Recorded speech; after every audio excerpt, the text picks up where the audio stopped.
Espíritu Santo. Padre, que al exponernos a tu palabra nuestras vidas sean cambiadas y transformadas. Entre tanto, se levantó sobre Egipto un nuevo rey que no conocía a José y dijo a su pueblo: he aquí, el pueblo de los hijos de Israel es mayor y más fuerte que nosotros. Ahora pues seamos sabios para con él, para que no se multiplique y acontezca que viniendo guerra, él también se una a nosotros, a nuestros enemigos, y pelee contra nosotros y se vaya de la tierra. Entonces pusieron sobre ellos comisarios de tributos que los molestasen con carga, y edificaron para Faraón las ciudades de almacenaje, Pitón y Ramesés. Pero cuanto más los oprimían, tanto más se multiplicaban y crecían. De manera que los egipcios temían a los hijos de Israel, y los egipcios hicieron servir a los hijos de Israel con dureza, y amargaron su vida con dura servidumbre en hacer barro y ladrillo, y en toda labor del campo, y en todos sus servicios, al cual los obligaron con rigor. Y habló el rey de Egipto a las parteras de las hebreas, una de las cuales se llamaba Cifra y otra Fua, y les dijo: cuando asistáis a las hebreas en sus partos y veáis el sexo, si es hijo, matadlo, y si es hija, entonces viva.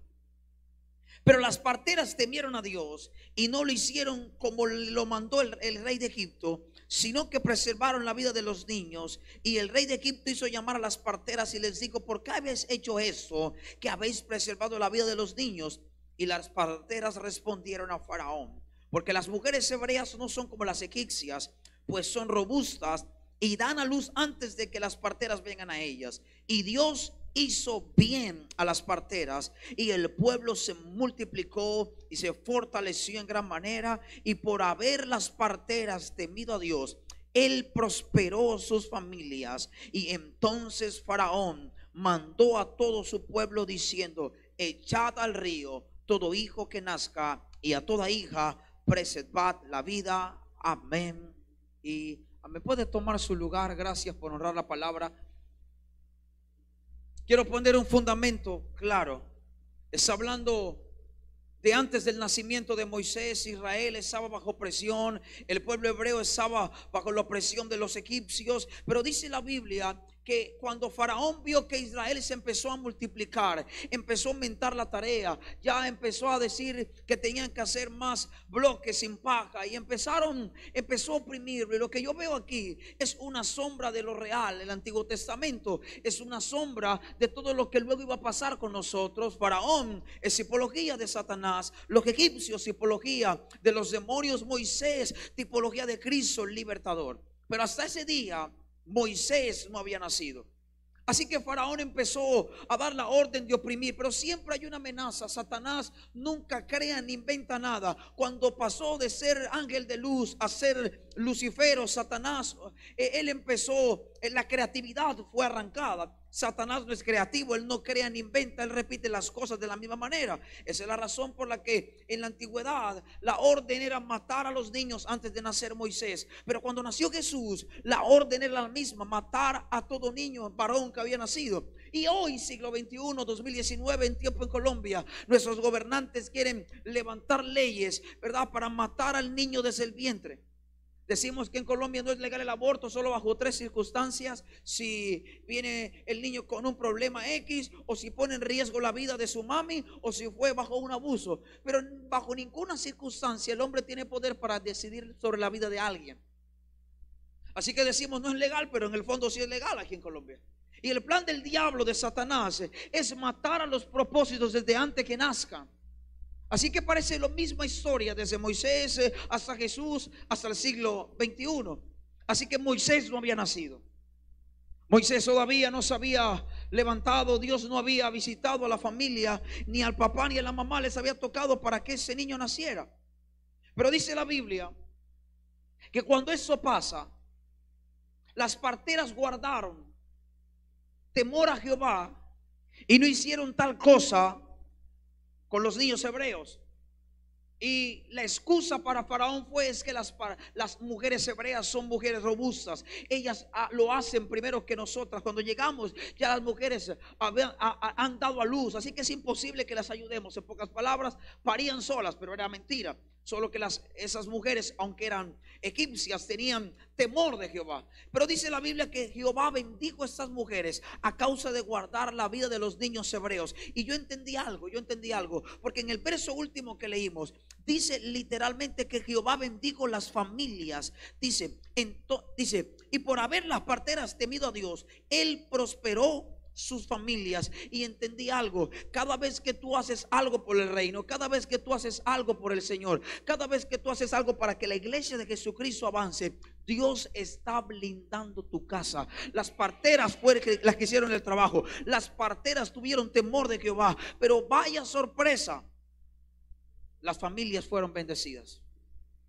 a causa de la tarea que hizo una mujer. Los maridos, los hijos de sus hijos fueron bendecidos a causa de lo que una mujer hizo. Viene a decirte de parte de Dios: tu familia es guardada y es bendecida por el Señor a causa de lo que haces por Él y para Él. Pero miren lo que pasó. Estas mujeres guardaron y fueron bendecidas, pero tiempo después dice la Biblia que nace ese niño llamado Moisés. Y eso está en el capítulo 2 y el verso 1. Un varón de la familia de Leví fue y tomó por mujer a una hija de Leví, la que concibió y dio a luz un hijo, y viéndole que era hermoso, le tuvo escondido 3 meses. Pero no pudiendo ocultarle más, tomó una arquilla de juncos y la calafateó con asfalto y brea, y colocó en ella al niño y lo puso en un carrizal a la orilla del río. Y una hermana suya se puso a lo lejos para ver lo que acontecía. Y la hija de Faraón descendió a lavarse al río, y paseándose sus doncellas por la ribera del río, vio aquella arquilla en el carrizal, y envió una criada suya a que la tomase. Y cuando la abrió, vio al niño, y aquí el niño lloraba. Y teniendo compasión de él, dijo: de los niños de los hebreos es ese.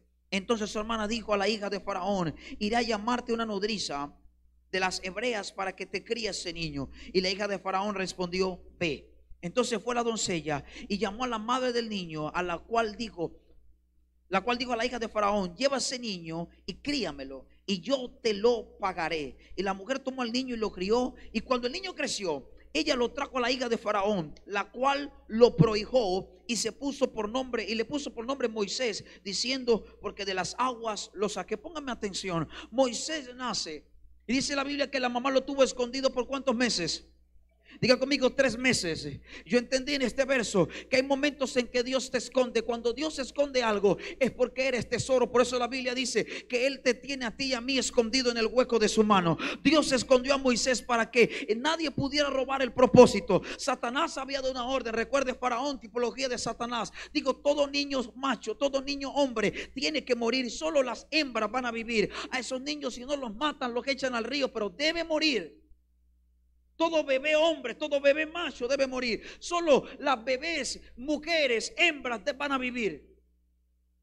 Primero las parteras, gracias a Dios con las parteras. Segundo, tuvieron que protegerlo porque no podían ver. Esa fue la misma persecución cuando Jesús nació. Por eso sus padres tuvieron que huir, porque había una orden de matar a todo niño varón por una promesa. Siempre el diablo ha usado la misma estrategia para robar el propósito que Dios ha puesto en nosotros. Pero hay algo más grande que lo que el diablo quiere hacer, y es el poder de Dios para guardar, ocultar, proteger todo lo que Él ha puesto dentro de ti. Así que Dios guardó el propósito en Moisés. Dios conmigo, guardó el propósito. Así que miren la sorpresa. Faraón estaba diciendo: maten a los niños para que ellos no se conviertan en soldados y mañana peleen contra nosotros y nos venza, porque se está multiplicando. Pero entre más oprimía Faraón a los hebreos más se multiplicaban. Y tengo una palabra de Dios para ti en esta mañana. En toda área donde has visto la opresión de las tinieblas, si del diablo ha oprimido tu finanza, prepárate, porque ahí se te va a multiplicar. Si el diablo ha oprimido tu salud, prepárate, porque Dios te visitará con salud como nunca antes. Si el diablo ha oprimido tu casa, tu matrimonio, tus hijos, prepárate, porque tú y tu casa servirán a Jehová. Y lo que me llama la atención es que donde Faraón empezó a oprimir, la opresión era el efecto de matar los niños para que no se multiplicaran. Pero dice, mientras más los oprimía, más se multiplicaban. Faraón quería detener el crecimiento de los hebreos. Donde el diablo ha querido detenerte, ahí Dios te va a multiplicar. Dije, ahí Dios te va a multiplicar. Pero dice la Biblia que la hija de Faraón le pagaba a la misma mamá. Diga conmigo, esto no fue coincidencia. Diga conmigo, Dios estaba en el asunto. Lo que Dios estaba diciendo era, yo fui quien creé a Moisés y yo lo sostengo. La misma hija de Faraón le pagaba a su mamá para que levantara y cuidara a su propio hijo. Pero cuando ya Moisés creció, lo lleva. Escúcheme, Faraón tenía miedo de un ejército. Faraón tenía miedo de que los hombres se levantaran y se hicieran guerreros libertadores. Pero no se dio cuenta que Dios le metió en sus mismas narices a aquel que iba a sacar a Israel de la esclavitud. Lo veía pasar por el templo y ni siquiera se daba cuenta. Lo veía pasar por la casa y ni siquiera discernía que quien estaba caminando era el futuro libertador de la nación. Dios lo guardó tanto que ni siquiera Faraón se dio cuenta. Dios te tiene tan guardado que el diablo ni siquiera puede oler el propósito de Dios ni el diseño de Dios para contigo y tu casa. Pero dice la Biblia que Moisés crece. Pero como tenía el ADN de libertador, porque había sido diseñado para eso, y donde yo voy y siempre digo, el llamado no te viene de repente. El llamado viene desde el vientre de tu madre. El llamado no fue que me parece muy lindo el altar, me gustaría mucho predicar, es que se me ocurrió a mí dejar la empresa para dedicarme al ministerio. No, eso no viene de repente, es un diseño de Dios. Dios guardó el diseño de Moisés, pero llegó el día en que creció, pero Moisés no sabía cómo hacerlo. Y dice la Biblia que Moisés vio un egipcio oprimiendo a un hebreo. Vio que no habían cámaras de seguridad, vio que nadie lo estaba viendo, y dice la Biblia, mató al hebreo y lo tapó con tierra, dice la Biblia. Primer error de un liderazgo, primer error de un creyente que quiere empezar una vida con Jesús: jamás tapes tus errores con tierra. Se tapan con sangre, y es la sangre de Jesús. Todo lo que tú no soluciones en el pasado te va a pasar factura en tu futuro. Problema que no se soluciona en el noviazgo, en el matrimonio se amplifica. Ojo, no ahora que nos casemos se soluciona, no, se amplifica. El matrimonio amplifica los problemas, porque de novio se van a su casa, no se contestan los teléfonos, no se abren el WhatsApp, pero de esposo te toca dormir en la misma cama. Problema que no soluciones en tu pasado se va a amplificar, te va a pasar factura en tu futuro. Así que Moisés quería que nadie lo estaba viendo, pero otro día vio a dos hebreos pelear y se quiso meter, y el otro le dijo: ¿y a ti qué te importa? ¿Acaso tú eres juez sobre nosotros? ¿O es que me vas a matar como mataste a aquel egipcio? Se destapó lo que Moisés había hecho. Tuvo que irse a esconder por 40 años camino al desierto. Digo conmigo, 40 años. 40 años retrasando las promesas por hacer las cosas que en sus fuerzas. Así que un día llegó a un pozo, se encontró con unas mujeres, las defendió. Y aquellas mujeres le dijeron, le comunicaron al papá lo que había pasado. El papá lo manda a llamar, y ese papá, por agradecimiento, le entrega a su hija mayor, se convirtió en la esposa. Así que Moisés se casa. Le estoy recreando la historia para no leerle, no ser extenso el mensaje, porque quiero ser conciso para poder ministrar.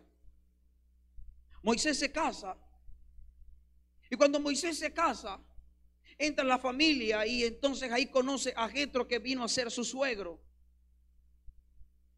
Y un día, pastoreando las ovejas de su suegro Jetro, llegó hasta el monte de Dios. Y cuando estaba en el monte, la Biblia dice que Jehová se le apareció en el monte. Diga conmigo, Jehová se le apareció en el monte. Y es lo que podemos leer en el capítulo 3 del libro de Éxodo, verso 1, 3:1. Capítulo 3, verso 1 dice: apacentando Moisés las ovejas de Jetro su suegro, sacerdote de Madián, llevó las ovejas a través del desierto. Diga conmigo, a través del desierto. Diga conmigo, a través del desierto. Y llegó hasta Horeb, monte de Dios, y se le apareció el ángel de Jehová. Diga conmigo, el ángel de Jehová. Diga más fuerte, el ángel de Jehová. Por favor, permíteme enseñarle. El ángel de Jehová no es un ángel, no es Gabriel, no es Miguel. El ángel de Jehová es la persona de Cristo.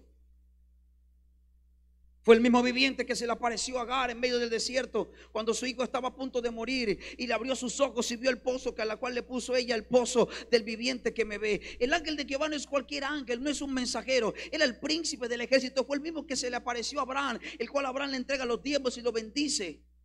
Fue el mismo que se le apareció a Jacob rayando el alba, amaneciendo, y dijo: no te voy a soltar hasta que no me bendigas. Fue el mismo que le cambió el nombre de Jacob a Israel. Ningún ángel tiene el poder para cambiar tu nombre. Fue Jesús.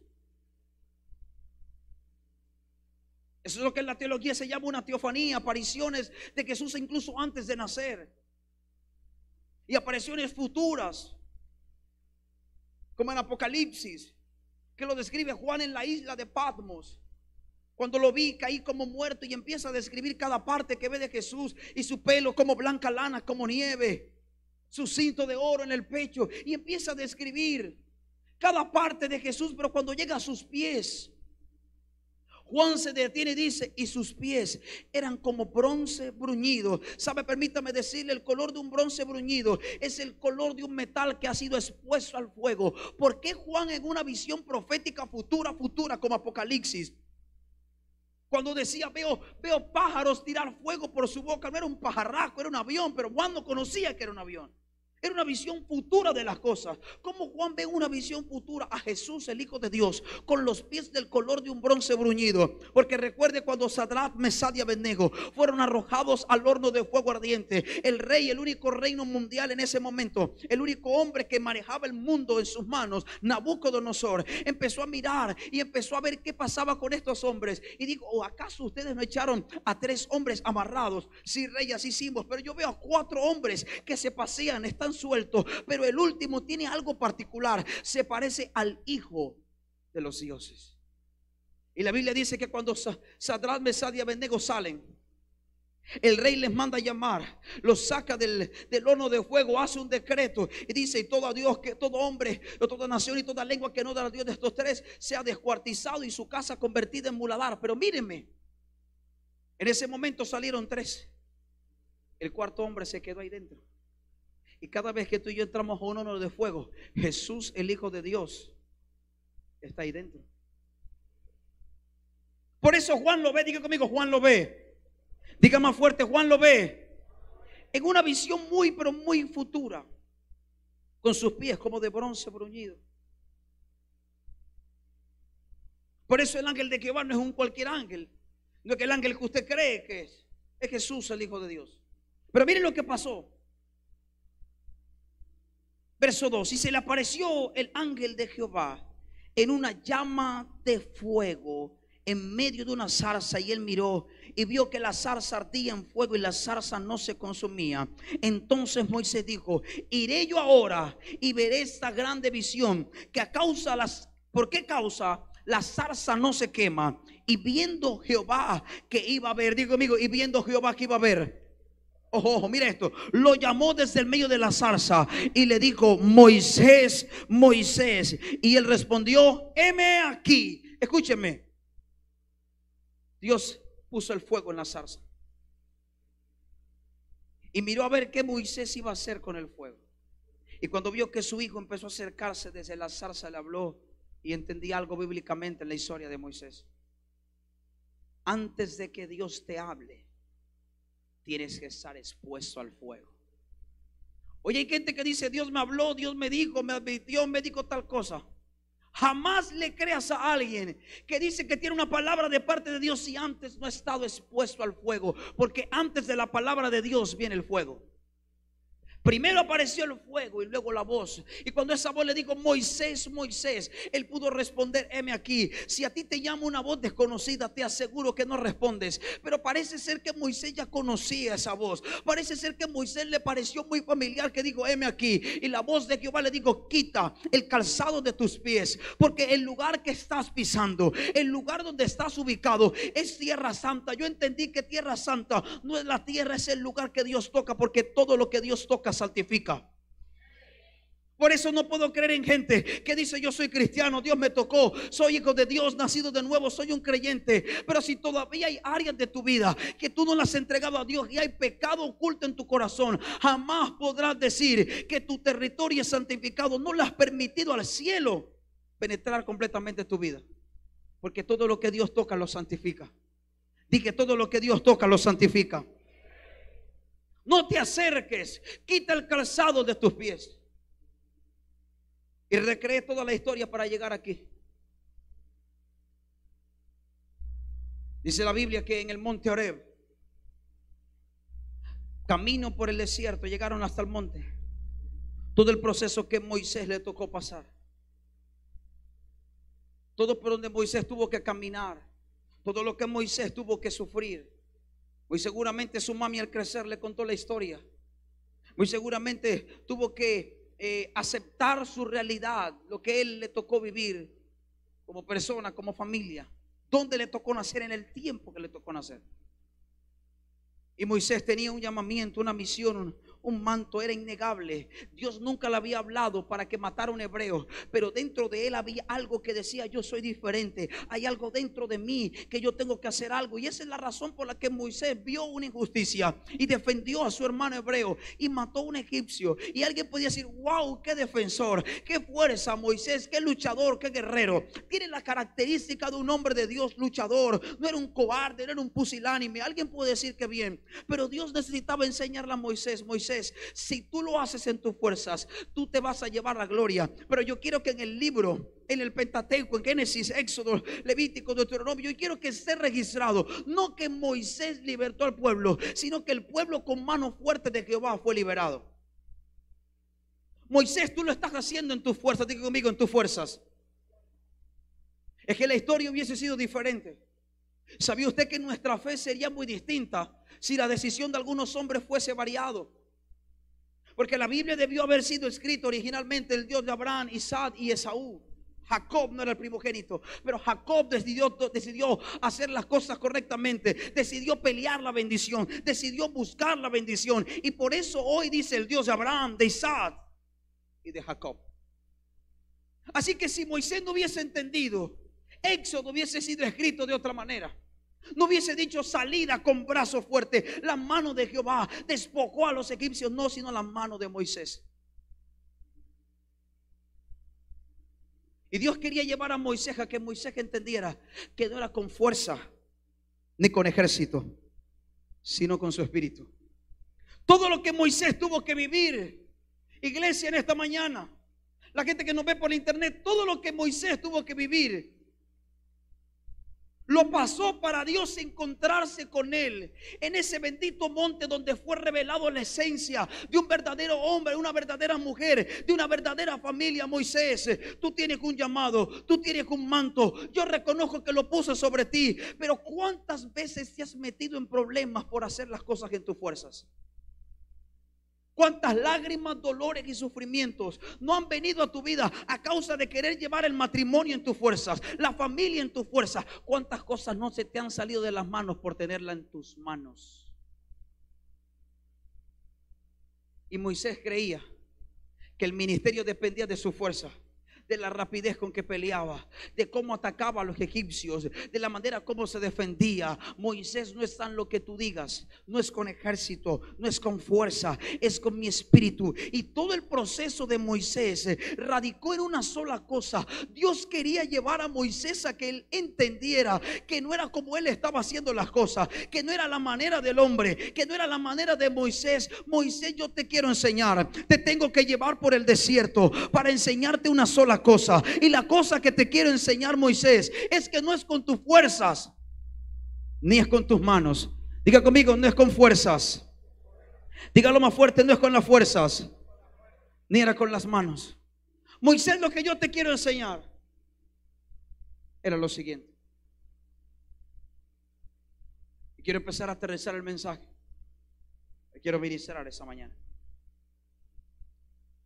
Moisés, la razón por la cual viviste todo lo que te tocó vivir, pasaste por todo el proceso que te tocó pasar, la razón y el motivo por el cual pasaste de tu casa a la casa de la hija de Faraón, Y luego permití que tu mamá te criara, y no solo te criara, sino que yo pagué tu crianza. Y luego te siguió criando la hija de Faraón. Te metí en la casa de Faraón para que entendieras cómo funciona, para que entendieras lo que él hablaba, para que entendieras lo que él decía. Y luego saliste de allí, te dio una esposa, te traje por el desierto. No estaba en mi agenda que mataras a un egipcio, pero tú lo hiciste. Y la razón por la cual te traje hasta aquí, a este monte llamado Horeb, la razón por la que me rebelé con fuego, es para que tú entiendas que todo lo que dices hacer para mí no se puede hacer con fuerza, se tiene que hacer con fuego. Se escribe con la misma letra inicial, pero no es lo mismo.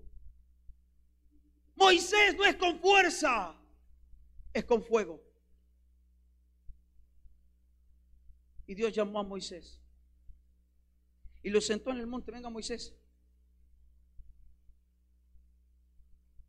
Y lo sentó en el monte. Y Moisés empezó a ser inspirado. ¿Se pueden imaginar la experiencia de estar cerca de esa bendita zarza? Saber que la voz de tu creador te está hablando. Saber que es la misma voz de Jehová. Moisés tuvo que reconocer esa voz. Yo creo que ahí se hizo real las palabras de David: mi embrión vieron tus ojos, y en tu libro estaban escritas todas aquellas cosas.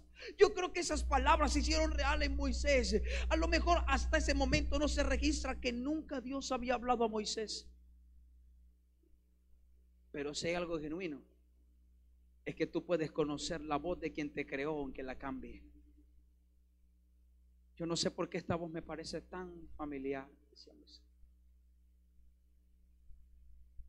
Esa es la razón por la que cuando el Señor llamó al profeta Samuel, siendo un niño, Samuelito viviendo en el templo, se levantó y le dijo a su pastor Elí: ¿me llamas? ¿Por qué se confundió? Primero, porque nunca había escuchado la voz de Dios, pero muy seguramente la voz de su pastor se parecía a la voz de Dios, que la relacionó. Así que cuando Dios le dice: Moisés, quita el calzado de tus pies, no te acerques más, lo llamó 2 veces: Moisés, Moisés, y él no corrió. Si a ti te llama una voz extraña por la noche, muy seguramente vas a responder con una carrera. Pero Moisés dijo: heme aquí. Creo que sabía que él estaba hablando. Cuando el tiempo de la ley, la Biblia dice que el dedo de Dios, diga conmigo, el dedo de Dios. Mis hermanos, el dedo de Dios no es eso, es el Espíritu Santo. Escribió los 10 mandamientos.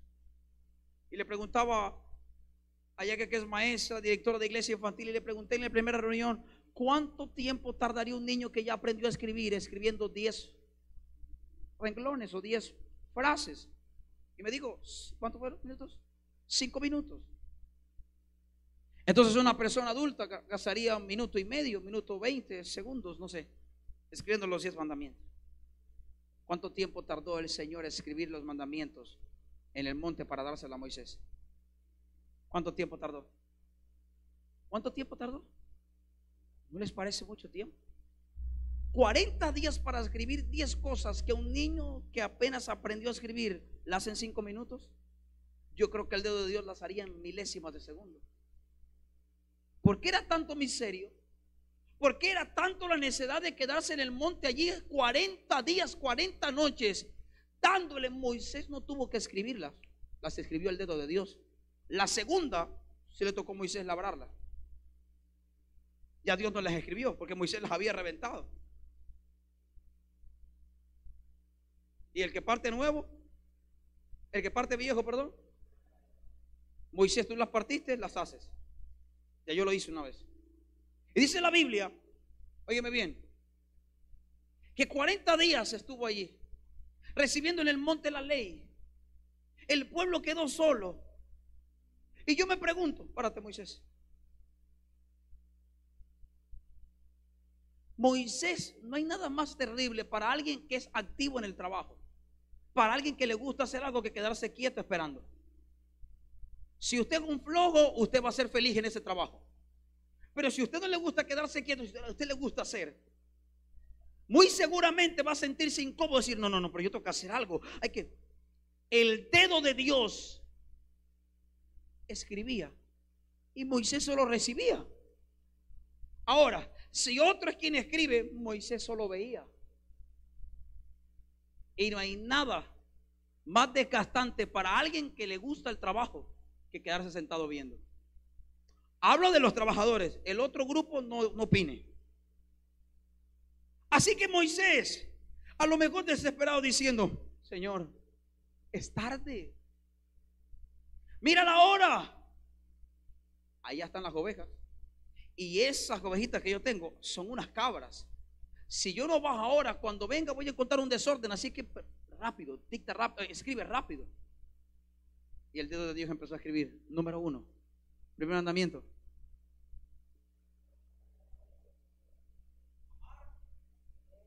no, pero no, dímelo como está escrito en la Biblia.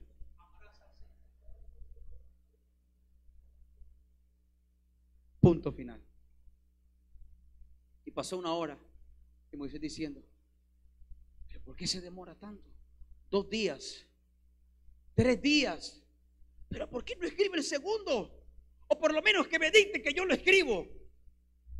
Digo, la gente abajo, Moisés preocupado por lo que se llama ministerio. Y quiero hoy decirte, si un niño se gasta 5 minutos porque él es el dedo de Dios, el Espíritu Santo, el Rúa de Dios se gastó 40. Te voy a decir lo que estaba haciendo el Rúa.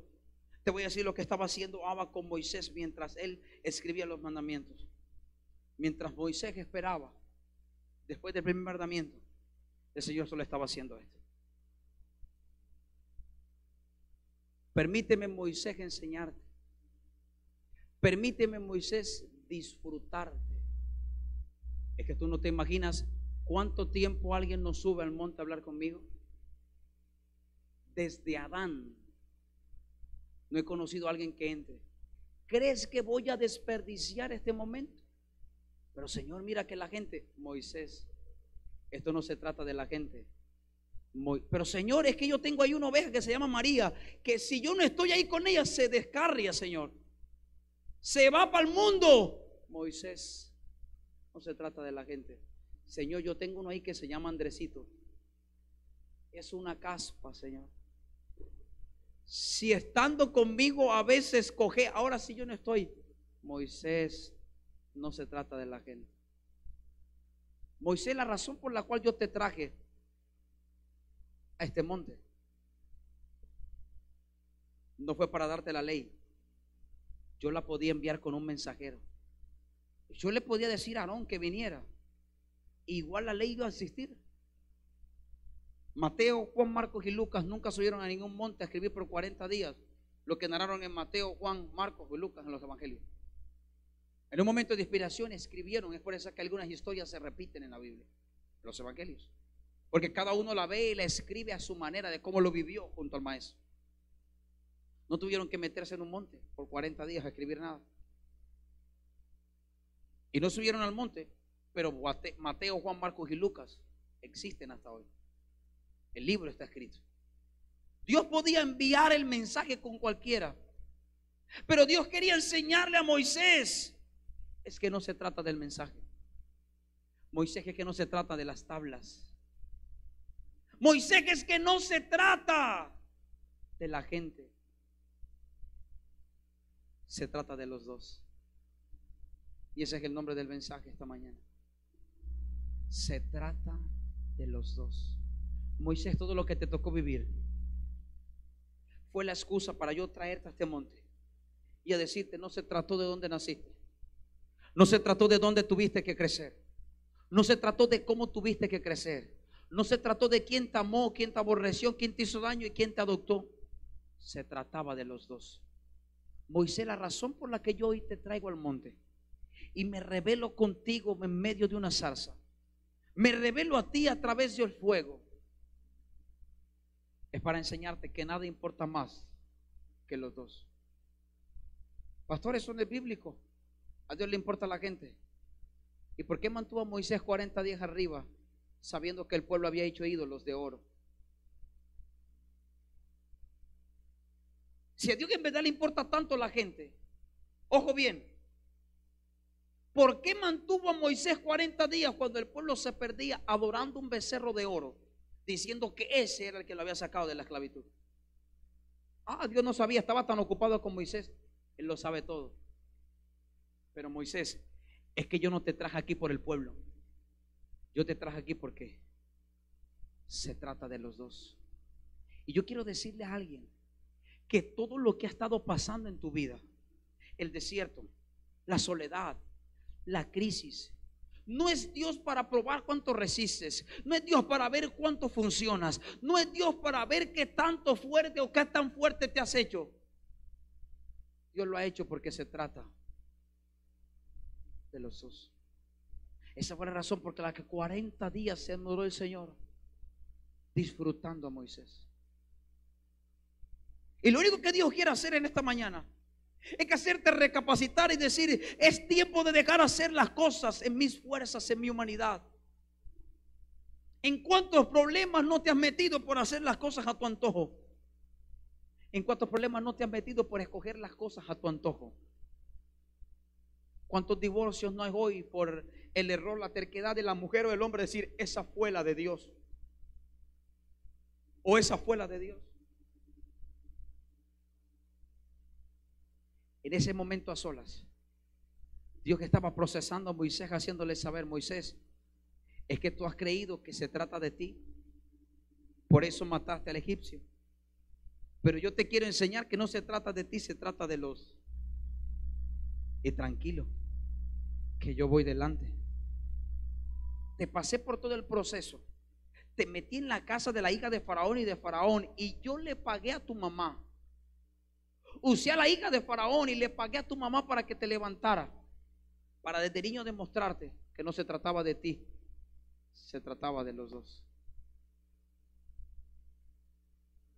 Y llegó el punto en que esa misma llama provocó algo en el corazón del libertador de Israel. Moisés tenía orden de captura en Egipto. Estaban todas las fotos de Moisés: se busca vivo o muerto, porque había matado a un egipcio. Y cuando él llega donde su suegro, le dice: suegro, me voy a Egipto. ¿Estás loco, Moisés? ¿Por qué después de tantos años vas a volver a Egipto? Te van a matar, tú sabes que te están buscando, hay una orden, saliste en la noticia, la gente te busca. Suegro, yo no sé si me van a matar o no, pero yo tuve una experiencia con el fuego. Yo ahora entiendo que no se trata de mí, se trata de los dos. Eso fue lo que le pasó al profeta. Y dije: no me acordaré más de él, ni hablaré más en su nombre, porque la palabra de Dios me fue por afrenta y escarnio día tras día. Pero no obstante, había dentro de mi corazón un fuego ardiente metido en mis huesos. Creo que ese mismo fuego se le metió a Moisés en la zarza y dijo: yo tengo que volver a Egipto. Ahora Moisés vuelve, ya no con un cuchillo para matar a un egipcio, ahora vuelve con el fuego. Y por eso la Biblia dice que con mano fuerte el Señor sacó a Israel de la esclavitud. Todo lo que Moisés tuvo que pasar era necesario para que él entendiera y llegara a entender: Moisés, lo que te tocó vivir lo viviste, porque se trataba de los dos. Dios solo quería llevar a Moisés a un tiempo de intimidad. Es que yo soy el padre de la casa, yo soy el padre de familia, tengo que mirar cómo soluciono. Perdóname. ¿Quién te dio tu familia, hija? Dios. Entonces no se trata de tu familia, se trata de su familia. Es que son mis hijos. ¿Acaso tus hijos son nietos de Dios? ¿Tus hijos son hijos de quién también? De Dios. Entonces no trata de tus hijos, se trata de sus hijos. Moisés: es que tengo que trabajar para sacar a mi familia adelante. Tranquilo, Moisés. Es que tengo que trabajar para pagar la matrícula de los hijos de la universidad. Tranquilo, Moisés. Es que tengo que trabajar para pagar el colegio. Tranquilo, Moisés. Es que tengo que trabajar para el mercado, no hay nada en la nevera. ¿Cuándo vas a entender que no se trata de lo que puedas hacer? Se trata de los dos. Moisés, ¿cuándo vas a entender Que no se trata de lo que tú puedas hacer con tus fuerzas, es que estás acostumbrado a hacerlo en tu fuerza. Renuncia a tu fuerza y entiende que es de los dos. Y vine a decirle a alguien en esta mañana: todo lo que has vivido en tu vida hasta hoy, los momentos de dolor, es porque se trata de los dos. Si Dios no te falló ayer, ¿por qué piensas que lo va a hacer hoy? ¿Sabe? A veces somos muy evangélicos. Nuestra mentalidad es tan evangélica. Gracias, hijo. En el proceso por el cual pasamos hace poco, más de 9 meses, con el nacimiento de nuestra bebé, les contaba en el primer servicio cuando en un restaurante sentado la sangre empezó a bajar a mi esposa. Me cuenta ella, yo menos mal no vi eso, no sé qué hubiese pasado. Y me dice, toda la sangre, todo me viene en sangre, no sé qué pasa.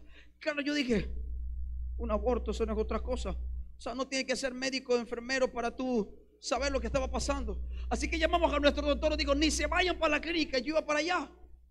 Yo no entendía, era la cosa más contradictoria. Si te sientes mal, ¿a dónde vas? No, a donde el abogado, vas donde el médico. Que se vaya a casa, que levante las piernas. Yo no entendía, pero era el plan de Dios. Luego nos dijo, si ustedes van con este cuadro a la clínica, dice, es un aborto, un legrado, le sacan al bebé. El ángel de Dios que envió me dijo, no. Cuando la revisó, miró, hay un desprendimiento del cuello uterino.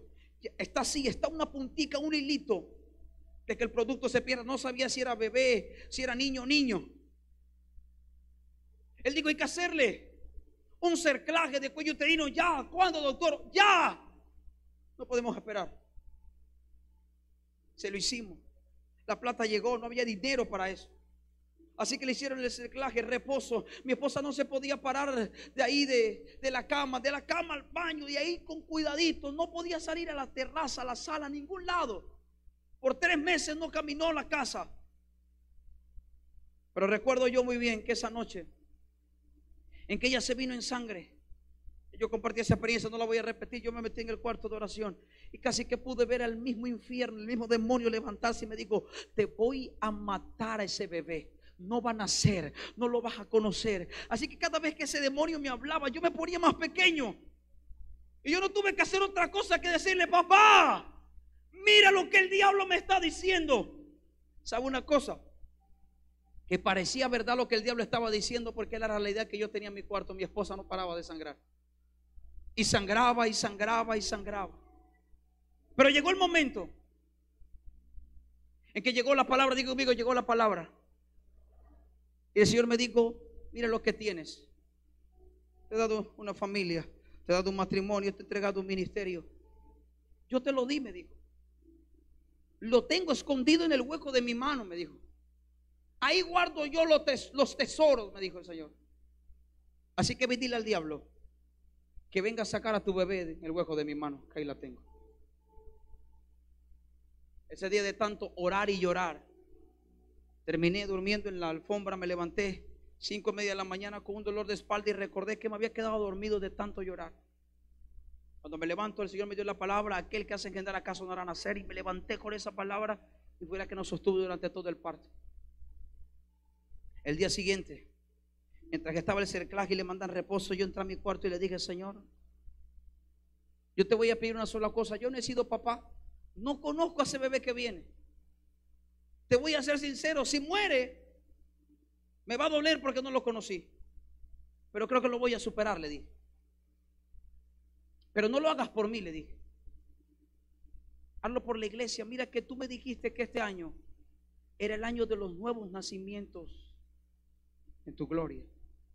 Si ese bebé se muere, ¿dónde queda la fe de la iglesia? Parecía linda la oración hasta allí. Parecía muy espiritual y evangélica. Esa fue mi oración. Pero con esta palabra el Señor me decía, es que no se trataba de la iglesia, no se trataba de Nicole, no se trataba de la fe, no se trataba de cuánto resistías ni cuánto te subías al altar con el corazón destrozado, porque el día que nos dieron el dictamen del cerclaje yo tenía que predicar ese mismo viernes y me levanté a predicar. No se trataba de cuánto resistía, me dijo el Señor. Se trataba de los dos. De ver a mi hijo entrar a su habitación de oración y decirme: mira lo que Satanás está diciendo. Se trataba de que te quedaras toda una noche conmigo y yo pudiera darte una palabra y que tú entendieras que esto se trataba. Yo estaba muy evangélico diciendo: este proceso va a bendecir la iglesia. No, olvídate. Está muy pastor. Esto no se trata de la gente, se trata de los dos. ¿Cuántas veces has dicho: este proceso por el que estoy pasando a alguien mañana va a bendecir? Suena bonito, pero no se trata de la gente, se trata de los dos. Esa fue la razón por la que Dios se olvidó de la gente y se quedó 40 días con Moisés, aún sabiendo que abajo se estaban perdiendo adorando un becerro de oro. Iglesia preciosa, no se trata de lo que haces. Se ve muy lindo con uniformes, pero no se trata de eso. Se trata de los dos. Se ven muy lindos cantando, adorando, tocando guitarra, batería, piano, pero no se trata de coger un micrófono. Se trata de los dos. Así se llama el mensaje de esta mañana. Es tiempo de volver a nuestra verdadera esencia. En el lugar donde todo un día comenzó. Se trata de los dos. Quiero que te coloques de pie, por favor.